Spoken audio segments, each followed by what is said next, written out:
Amidst this litigation and correspondence frenzy, another intervening application was launched by Ms. Mentor on the basis that she had a direct and substantial interest in the matter, especially as she was one of the persons who had alleged personal experience of some of the matters investigated by the public protector involving the Gupta family.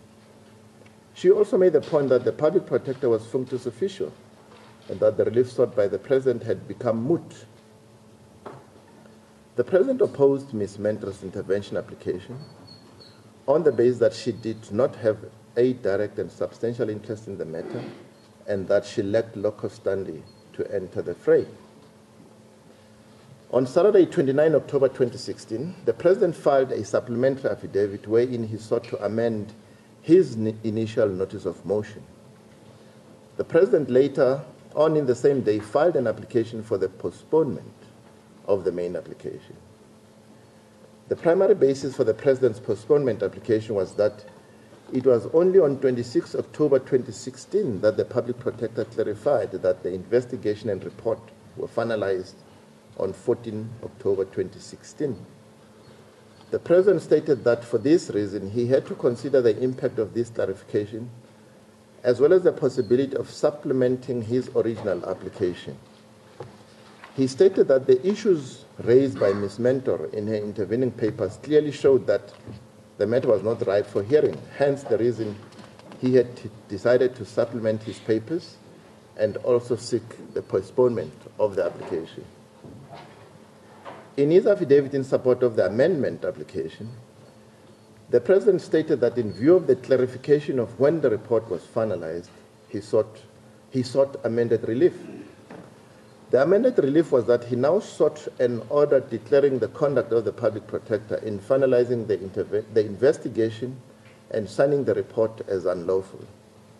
The President further stated that the statement contained in his answering affidavit to the DA's intervening application to the effect that if the report was final, then it had to be released, was not what he intended to convey, and that a typing error led to his statement being expressed in those terms.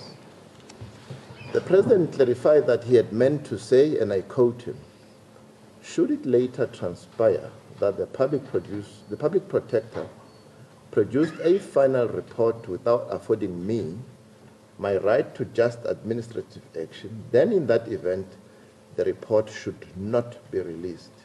I close quotes. He buttressed this statement by stating that the report could not be released in the format it was in, as a public protector in finalizing same without providing him with just administrative action infringed his constitutional right. He was advised, he continued, that these were procedural irregularities that compromised the process leading to the finalization of the report, and thus the report had to be declared unlawful. He then contended that the public protector could not be functus officio of an unlawful report. In this regard, the President referred to his statement in the answering affidavit to the DA's intervening application, where he stated that the public protector was functus officio and argued that to the extent that his statement may be regarded as a concession, such concession was wrong in law. In this regard, the President stated that he was advised that the court could not be bound by a concession that was wrong in law. Soon after the President launched his interlocutory applications, Minister van Rooyen sought to re-enter the fray by launching another urgent application, but this time to intervene in the President's application. His primary basis was, as was the case in his previous application, to prevent the release of the report.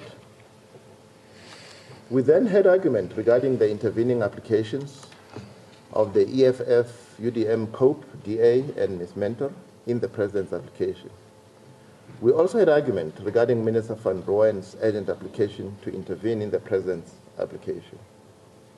After hearing full argument lasting a whole day, the intervening applications by the EFF, UDM, COPE, DA, and Ms. Mentor were granted. The last-minute attempted re-entry by Minister van Rooyen in the form of an urgent intervening application was struck off for lack of urgency with costs. The President's applications for a postponement and for amended relief were refused. In essence, therefore, two questions must be answered.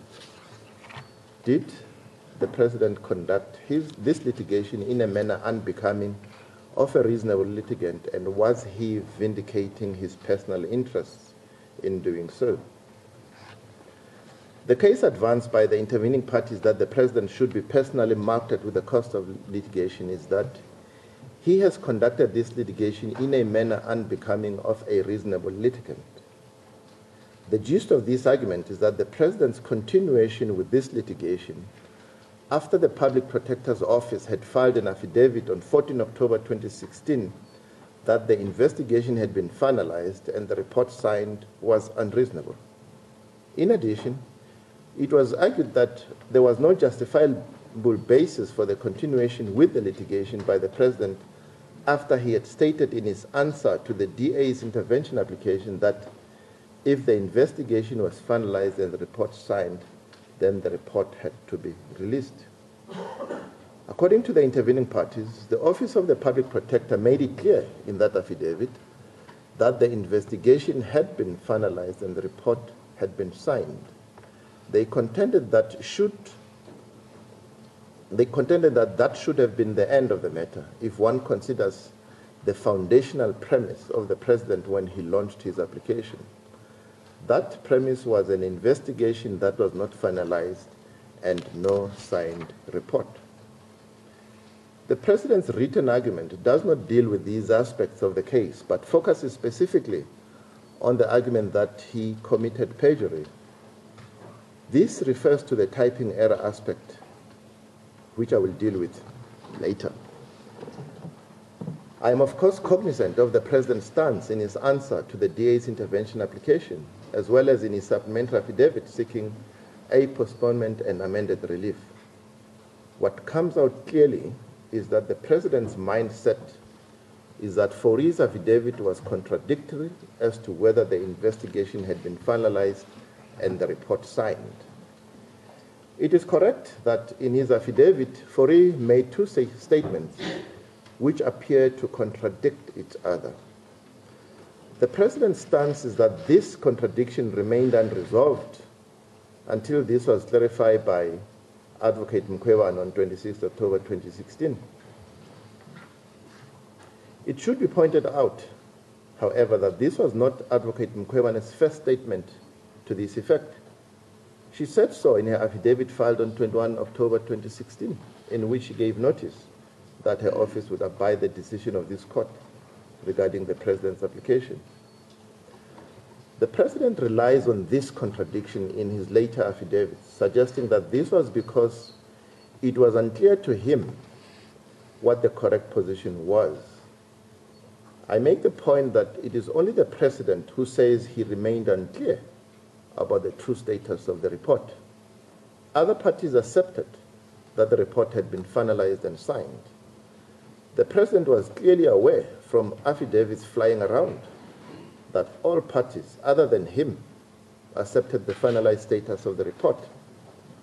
The question must then be asked, if in fact the President was unclear about the status of the investigation and report as he maintains, why was a letter not penned by his legal representatives to the Public Protector's lawyers seeking this clarification? I accept that when the President launched his application, there was no indication by the Public Protector that her report had been finalized. The only indication from her office was that she had intended to release her office on 14 October 2016, being the last day of her term of office. We, however, hold the view that everyone in court on 14 October, including the President's legal representatives, was aware of Foury's affidavit. More importantly, the recordal he made in his second statement that the Public Protector had finalized her investigation and signed the report.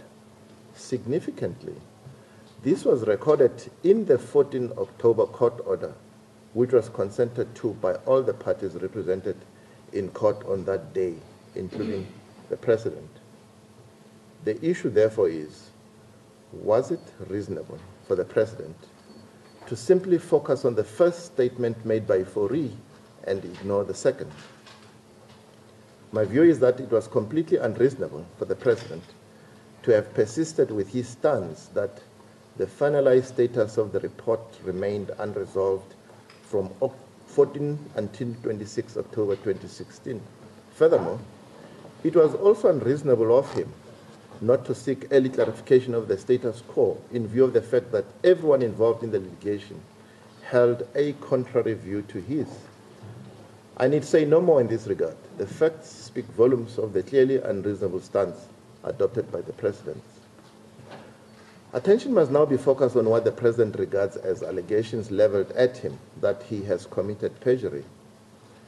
This is in relation to the President's statements in his answer to the DA's intervening application that if indeed the investigation was finalized and the report signed, then in that event the report had to be released. The intervening parties have argued that the President had accepted when he made that statement that if the public protector had already finalized the investigation and signed the report, then there was no basis for the interdict that he was seeking. The argument is that once he made that statement, there was no longer any live issue in the application and he should have withdrawn it. It is noteworthy, of course, that the President subsequently filed a supplementary affidavit clarifying his statement in the answering affidavit that it was incorrectly typed as he intended to convey that the report should not be released despite being finalized and signed. It was for this reason that the President sought to persist with the application, but seeking the amended relief that the report was unlawful and should be set aside, as he had not been afforded his rights before the process was finalized. Does the context of the case made out by the President support the President's submission that he was dealing with a typing error here? A notable fact is that the President's typing error correction, so to speak, refers only to the first statement he made. He's completely silent about the two subsequent statements he also made. This is where the President comes unstuck.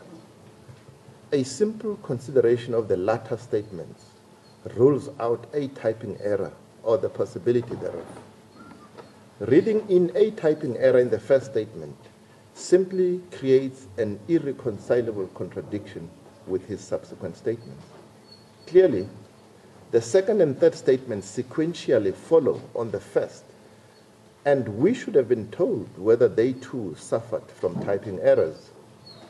If they are left as they are, they remain at complete odds with the state of mind that the report should not be released, as the President would have us believe. In fact, the President's argument that his functus officio statement is wrong in law presupposes a finalized and signed report. The only conceivable reason one can fathom for the President's assertion of a typing error is that this was an attempt to buttress his quest for amended relief. However, that route is also doomed. The amended relief the President sought was confronted by serious legal conceptual difficulties. He sought to review and set aside the report without it being released. That this was conceptually flawed stems from the fact that the amended relief the President now sought was to review administrative action without following the mandatory Rule 53 or the promotion of administrative justice procedure. There can clearly be no review and setting aside of administrative action without the impugned decision being final and in the absence of the report underpinning that decision. These findings render it unnecessary for us to further investigate if the President's conduct amounts to perjury. That is not our task in the context of this matter. Clearly, the inevitable realization that must have dawned on the President and his legal team was that his statements in his answering affidavit, coupled with the amended relief he sought, ineluctably pointed to his application having lost its whole foundational premise.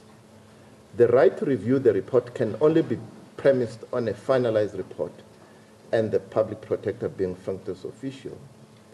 That meant that on all possible interpretations, the report had to be released and with that went the basis for the application. No other conclusion is possible, and to suggest that in those circumstances the report was not to be released is misconceived. Faced with those odds, the President must have realized that there was no basis whatsoever for him to persist further with the litigation, hence the decision to withdraw the application at the 11th hour and tender costs. This demonstrates that the other unavoidable finding one must make is that the President was grossly remiss in ignoring all indications from 14 October 2016 that the Public Protector had finalized her investigation and signed the report. Whatever one may say about Foury's statements in his affidavit of 14 October, the indications were clear from that day that the door had been firmly shut by the previous Public Protector. The recordal in the order of that day only emphasized the finality of that part of the previous Public Protector's investigation. A reasonable litigant would have realized this and aborted the application there and there. The President's persistence with the litigation in the face of the finality of the investigation and report, as well as his own unequivocal statement regarding that finality, clearly amounts to objectionable conduct by a litigant and amounts to clear abuse of the judicial process. An abuse of the judicial process is evinced when a party conducts litigation in an unreasonable manner and to the prejudice of those who are naturally forced to defend their interests. It is such conduct that has been viewed by courts as a justifiable basis to mark the culpable litigant with a punitive cost order. My view is that in this case, a simple punitive cost order is not appropriate. I say this because that would make the taxpayer liable for the costs. This is a case where this court would be justified in finding that this is an unwarranted instance for the taxpayer to carry that burden. The conduct of the President and the context of the litigation he initiated requires a sterner rebuke. There is not the slightest doubt that, properly considered, the background of the matter and the circumstances of the litigation show that the President had no acceptable basis in law and in fact to have persisted with this litigation.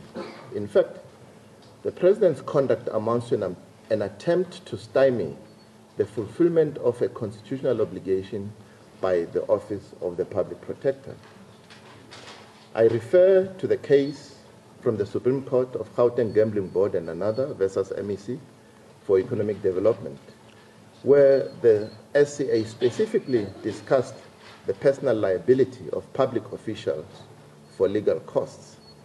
That court said, and I quote, "In the present case, the best that can be said for the MEC and her department is that their conduct, although veering towards thwarting the relief sought by the board, cannot conclusively be said to constitute contempt of court.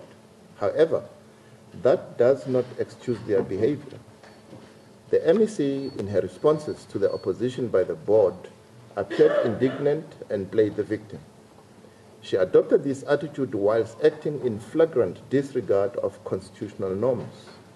She attempted to turn turpitude into rectitude. The special costs order, namely on the attendant-client scale, sought by the board and Mafojane is justified. However, it is the taxpayer who ultimately will meet those costs.